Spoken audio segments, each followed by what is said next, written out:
Hi there, welcome back to another F1 Fantasy video. We're going into the Japanese Grand Prix on the back of a pretty eventful Singapore Grand Prix. It was, well, I say it was eventful. The first half of it was, dare I say, a little bit boring. Not a lot happened in the first half. The second half was just crazy, and it was pretty stressful from my point of view. When I got all my fantasy assets driving around, and they're just like, every time you see the yellow flag in Sector 2 pop up, it's like, is that one of my drivers? Have they DNF'd? Are they in the wall? And luckily for me, only Alonso did poorly for me this week. Had a really good week. Managed to get some good points off the template which I have on team on screen at the moment. So yeah, despite it being a crazy end of the race, to be honest, with loads of safety cars and crashes and lots of DNFs, I managed to pretty much scrape through by having that strong template. And Lance Stroll, what a boss, coming in with I think 25 or 26 points, something along those lines. Can't remember exactly. I'll just quickly refresh my memory. Oh no, I've got rid of him. I'm sorry, Lance. I'm sorry.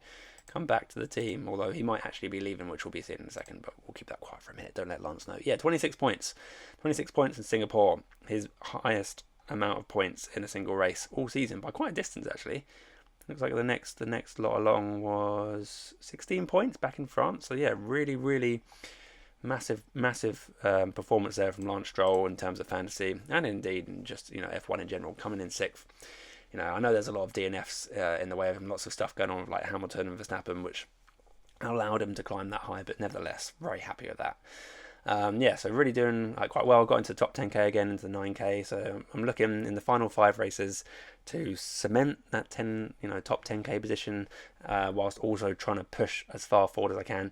Try and get into the top 1,000 if I possibly can. I think that might be a little bit of a stretch. I don't know, but because I think a lot of people in the top sort of 10, 20k at the moment probably have very similar teams.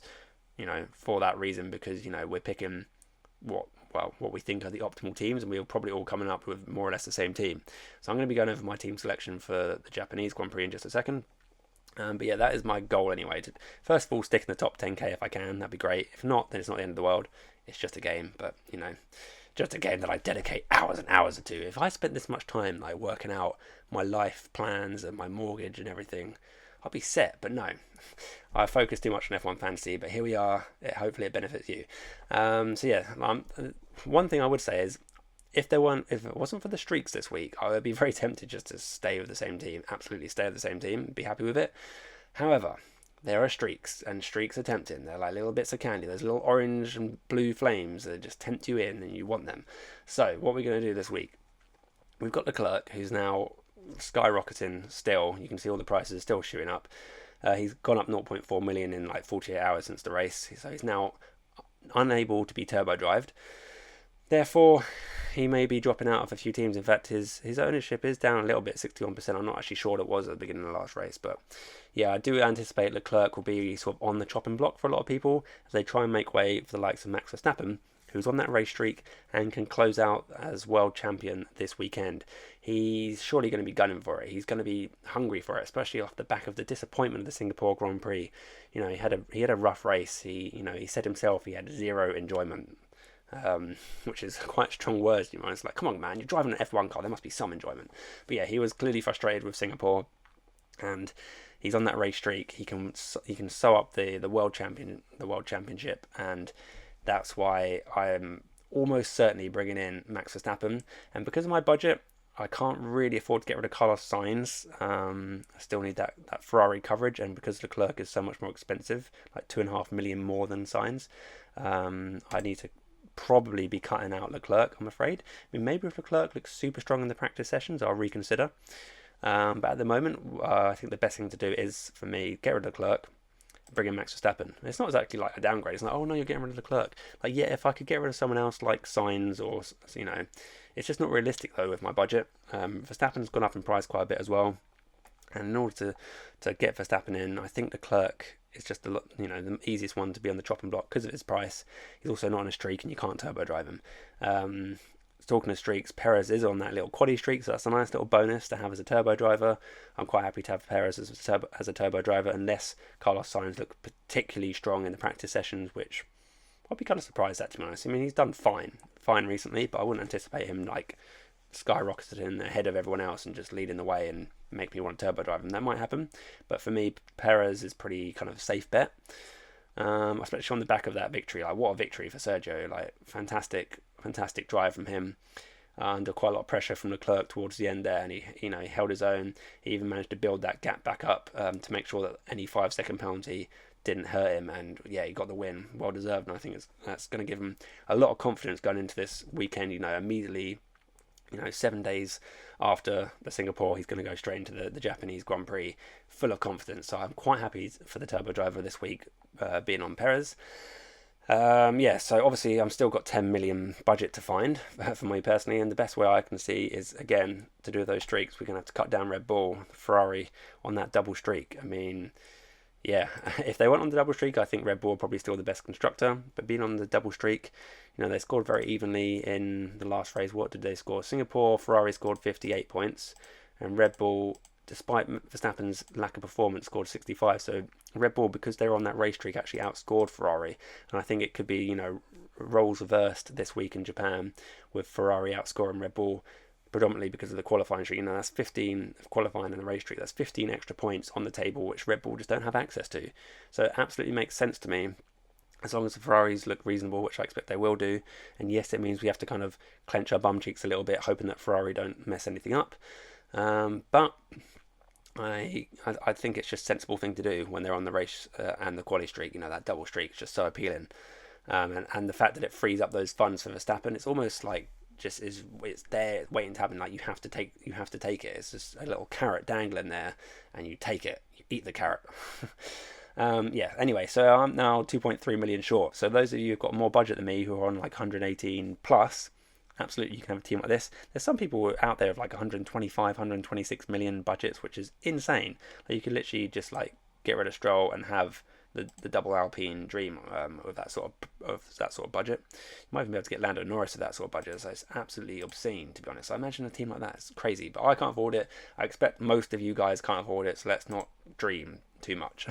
For me personally, I'm going to cut it down to one of the budget options.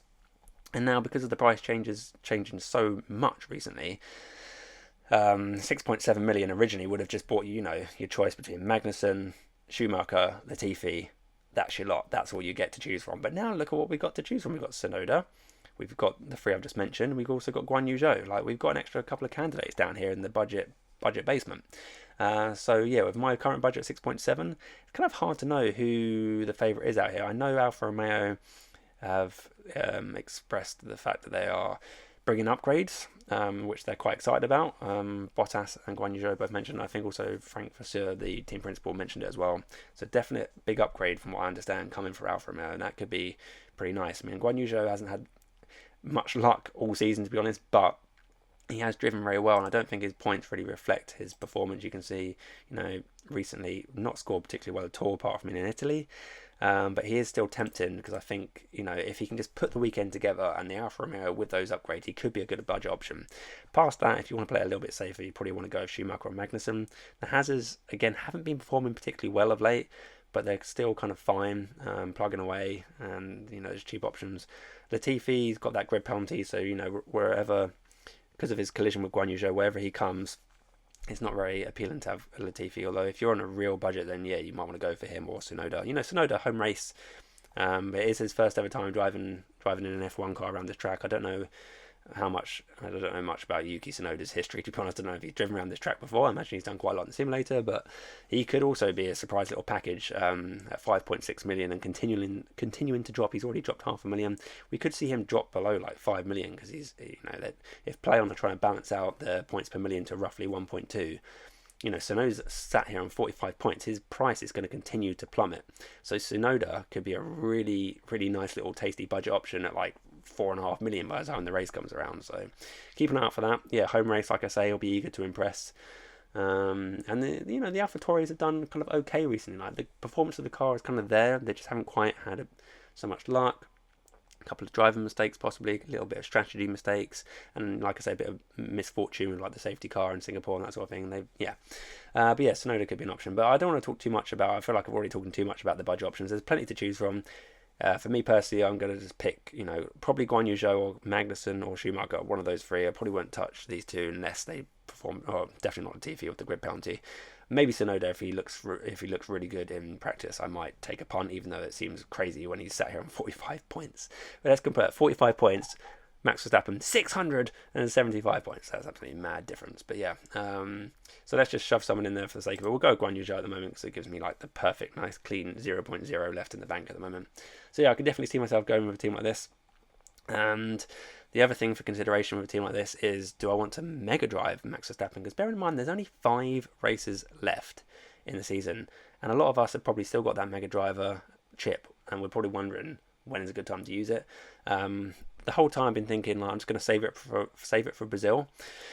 But I am a little bit tempted, to be honest, to go with Verstappen this weekend, being, I feel like he's going to really want to bounce back in Japan. He's on the race streak. He wants to tie up the World Championship. And, it also enables you to turbo drive Perez comfortably on that quali streak. It's very tempting, honestly, to go with Max Mega Driver. There is some threat of rain. I don't think it's going to be quite as bad as what happened in Singapore. But there is some sort of rain on the forecast at the moment. Obviously, we're still a few days out as of the time of me recording this. But keep a close eye on the weather. If it gets any worse and looks like it's going to tip down with rain, then maybe it's not the best idea to put the Mega Driver on Verstappen. At the same time, if you're holding out for Brazil, then Brazil, is in that tropical band of sort of south of the equator there, where it's quite, you might get a tropical downpour there as well. I mean, I'm not very good at geography. You can probably tell by the way I'm describing this, but yeah, Brazil could be flooded as well. So we all sat here smug, thinking, oh, I'm going to wait patiently for putting the Mega Driver on Verstappen in Brazil, and then it pours with rain in Brazil. So. And by which time also Verstappen could also have tied up the championship and not really have much to race for. But I don't think it's going to affect his race, and I think that competitive spirit, he's still going to want to win every race. So I'm not worried too much about that, to be honest. Anyway, what was I saying? Yeah, so Max Verstappen is definitely a contender for Mega Driver. I want to see how good they look in practice sessions, obviously. If he looks particularly strong, then I might just go for it, being on that race streak. Rather than wait around, because he can't have any more streaks past this. There's no more streaks coming for Max Verstappen. I think he can possibly get the qualifying streak in a few races time, but this is the last time he can get a race streak because there's only 5 races left. Past this there will only be 4 races left, so it's impossible to get any more race streaks. So yeah, it's kind of tempting just to put the Mega Driver on him this weekend. Also, the Red Bull does perform quite well from what we've seen in the cooler conditions and like slightly damp conditions. So yeah, there's definitely a consideration. I'm not committed one way or the other at the moment. And it's something that I think all of you should be considering is, do you want to Mega Drive Max Verstappen this weekend? And yeah, that's definitely something I'm considering. And as the week goes on, we get a bit more information and we get to the practice sessions, I'll make my decision then as to whether I want to do that. So yeah, definitely something to bear in mind. But yeah, that's almost certainly going to be my team. This is almost certainly going to be my team because of the fact it's kind of template reversed. So instead of having Max Verstappen coverage down here of Red Bull and then Leclerc up here, I've sort of shuffled Leclerc down below to the constructor and then shifted the Verstappen coverage out of the constructor into the actual driver to make up for the streak. So effectively I am using the template, it's just I've switched it around to make up the streaks. So should score pretty much like the normal template of the Red Bull constructor Leclerc driver, but with the race streaks it just seems absolutely sensible. So yeah, it's kind of template but just on its head a little bit. So yeah, this is almost certainly the team I'm going to go for, barring any dramatic things. One thing I will say, as of the time of recording, we don't know exactly what's gone on with the Alpine engines, Alonso and Ocon. So are they going to have to get a brand new engine in there? Are they going to be taking grid penalties? That's something to consider. If they do take grid penalties, they're in the back of the grid. I'm not overly excited about having someone like Alonso on my team. I'm not sure if I can stretch to a Lando Norris. I don't think I will be able to now. 3.4. I mean, unless Tsunoda continues to drop another 2 million, then there's no way I can get a team like that. But that's something to consider. I don't think Tsunoda's going to drop that much. But yeah. So the only other option really is, do I want to go to, if I don't want an Alpine and someone in that range, do I want a Pierre Gasly possibly if he's doing well? Other than that, you're looking at Vettel possibly. The Aston Martins have done okay. Obviously, both did well in Singapore, so maybe Vettel becomes Sorry, let's just fill that back in with Guan Yu. And then, yeah, if we didn't want the Alpines because of potential grid penalties, maybe you want to consider someone like Vettel. Maybe you want someone like Bottas, who, you know, I wouldn't go with the Bottas, Guan Yu double up. No way. It's too many Ferrari engines for my heart to take. And it's, yeah, I don't like to double up on the drivers unless they're like the big assets, as you can see, Verstappen and Perez, because you want to get those teammate points if you can. So yeah, that pretty much sums that up. I'm interested to know your thoughts. For me, the team kind of picks itself in a way. Just bear in mind potential rain, bear in mind potential grid penalties, bear in mind practice performance, and yeah, that's pretty much it really from me. So I'll catch you probably Friday for my final thoughts video. The timings of obviously being in the UK and having a race in Japan are completely off, so it's going to be all the stuff's happening like early in the morning. I think the deadline is like 7 a.m. for me on Saturday morning. So I was thinking of doing a live stream, and then I realised at 7 a.m. I'm thinking, you don't want to see me at 7 a.m. I'm going to be a grumpy zombie man. So I'm not going to be doing a live stream, but I will do a video on my final thoughts Friday evening after we've had FP1, FP2. So I'll give you a bit more of an update on what I'm thinking. But I'm pretty set on a team that looks kind of similar to this. Let me just pop it back to the team I'm actually thinking about, unless we get any news on Alpine's woes. So yeah, and then obviously we've got America after that, a couple of weeks after that, and I will probably be looking to live stream that because I believe it's the deadline's in the evening. So yeah, might be a good thing, might be a good live stream opportunity. So yeah, that's it for me, and thanks for watching, and I'll catch you in a few days' time. Have a nice week, and yeah, see you later.